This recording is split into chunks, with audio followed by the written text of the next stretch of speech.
रात के 3 बजे सन्नाटा ऐसा कि घड़ी की टिक टिक भी डराने लगे। कहीं दूर से एम्बुलेंस का सायरन और उसके साथ आती एक छोटी टूटी सी अधूरी चीख ऐसी जो एक पल में शरीर में सिहरन दौड़ा दे। नमस्कार दोस्तों, आप देख रहे हैं प्यासी रूह। आज मैं लेकर आया हूं एक ऐसी कहानी जो सिर्फ डराएगी ही नहीं बल्कि आपको यह सोचने पर मजबूर कर देगी कि क्या मृत्यु के बाद भी कुछ सफर अधूरे रह जाते हैं। तो चलिए शुरू करते हैं आज की कहानी, अंधेरी सवारी। मेरा नाम है राजन चौधरी। मैं एक सरकारी अस्पताल में एम्बुलेंस ड्राइवर हूं। 12 साल से इस काम में हूं। मौत, खून, हादसे सब देख चुका हूं, लेकिन अमावस्या की उस रात जो मैंने देखा वो आज तक नहीं भूल पाया हूं। उस रात के करीब 11:40 पर फोन की घंटी बजी। नर्स ने मुझे बुलाया। राजन भाई जल्दी आइए, एक केस आया है, मरीज अब नहीं रहा, लेकिन बॉडी को गांव पहुंचाना है। मैं बहुत थका हुआ था, लेकिन ड्यूटी चाहो या ना चाहो निभानी ही पड़ती है। मैंने एम्बुलेंस का इंजन स्टार्ट किया और निकल पड़ा। बारिश की बूंदें शीशे पर गिर रही थीं। टक टक टक। सड़कें गीली और पूरी तरह सुनसान थी। चारों तरफ बस अंधेरा ही अंधेरा था। जब मुर्दघर पहुंचा तो वहां पोस्टमार्टम हॉल में एक स्ट्रेचर रखा हुआ था।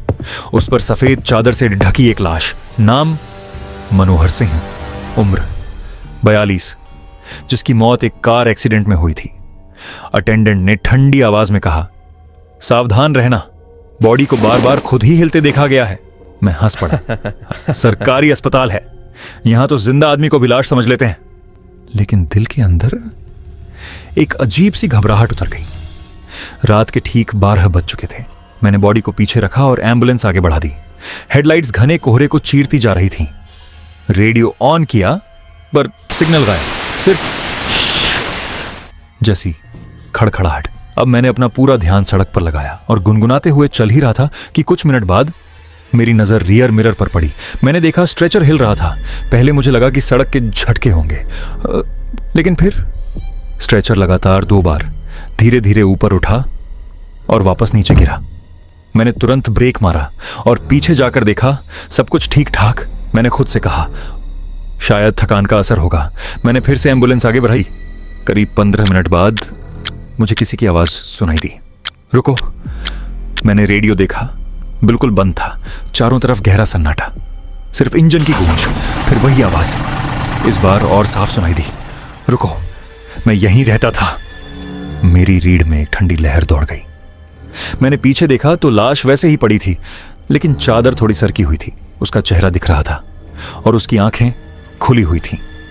आगे सड़क 2 हिस्सों में बंटती थी। दाएं तरफ का रास्ता सीधे देवपुर गांव की ओर जाता था, दूसरा पुराने पुल की तरफ जो कई सालों से बंद पड़ा था। मैप दाएं जाने को कह रहा था, लेकिन न जाने क्यों मेरा हाथ खुद ब खुद बाएं तरफ मुड़ गया। एम्बुलेंस पुराने पुल की तरफ बढ़ने लगी। पुल की दरारों से पानी टपक रहा था। बीच में एक बोर्ड जिस पर लिखा था, यहां हादसे में मनोहर सिंह की मृत्यु हुई थी। यह इलाका इस समय असुरक्षित है। मेरी धड़कन मानो रुक सी गई।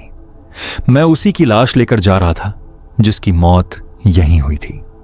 गाड़ी अब जैसे खुद चल रही थी। मैं ब्रेक दबाता, लेकिन रुकती ही नहीं थी। मैं एकदम डर गया था। मेरे हाथ पैर अब काम नहीं कर रहे थे।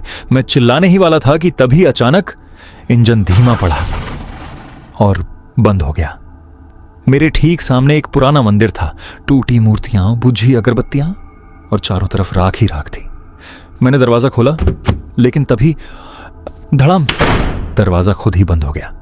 एम्बुलेंस लॉक हो गई और स्ट्रेचर धीरे धीरे खड़ा होने लगा। मनोहर का चेहरा साफ दिख रहा था।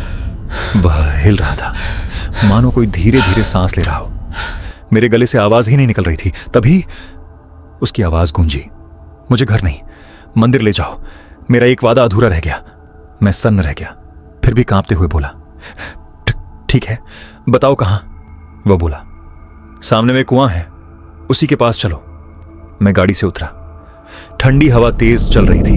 दूर कहीं कुत्तों का भौंकना और कुएं के पास एक पुराना पीपल का पेड़, ये सब दृश्य मेरे डर को और बढ़ा रहे थे।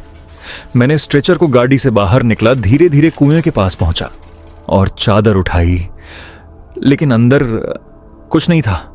स्ट्रेचर पूरी तरह खाली। मैंने घबरा कर इधर उधर देखा, लेकिन वहां अंधेरे के अलावा कुछ नहीं दिखा। फिर मैंने हिम्मत करके कुएं में झांका। अंदर सिर्फ गहरा अंधेरा, लेकिन नीचे कहीं से एक धीमी सी आवाज आई, धन्यवाद। उसी पल बिजली चमकी और कुएं की दीवार पर एक चेहरा उभरा, मनोहर सिंह का। मुस्कुराता हुआ मैं वहीं बेहोश हो गया। सुबह एक राहगीर ने मुझे सड़क किनारे देखा। एम्बुलेंस वहीं खड़ी थी, इंजन बंद, सब कुछ शांत, लेकिन स्ट्रेचर पर वही सफेद चादर, बॉडी बिल्कुल उसी हालत में रखी हुई जैसे अस्पताल में थी। लाश को गांव पहुंचाने के बाद जब मैं वापस हॉस्पिटल आया तो मैं सारी बात डॉक्टर और अपने साथियों को बताया। तब डॉक्टर ने बताया कि उस बॉडी का 2 बार पोस्टमार्टम हुआ था। पहली बार 2003 में और दूसरी बार उसी रात जब मैं उसे ले जा रहा था। मतलब वह असली बॉडी नहीं थी, वह उसकी आत्मा थी जो मुझे अपने अधूरे वादे तक ले जाने आई थी। तो दोस्तों, ये थी आज की कहानी, अंधेरी सवारी। एक ऐसी रात जब एक ड्राइवर ने मौत को खुद अपनी पास बैठा पाया। अगर आपको ये कहानी पसंद आई हो तो प्यासी रूह को लाइक, शेयर और सब्सक्राइब जरूर करें। कमेंट में बताइए, अगर आप उस रात एम्बुलेंस में होते तो आगे बढ़ते या डर के मारे वहीं रुक जाते। हम जल्द लौटेंगे एक और नई सिहरन पैदा कर देने वाली कहानी के साथ। तब तक याद रखिए, कुछ सवारियां कभी खत्म नहीं होती और कुछ रूहें आज भी रास्तों पर भटक रही हैं।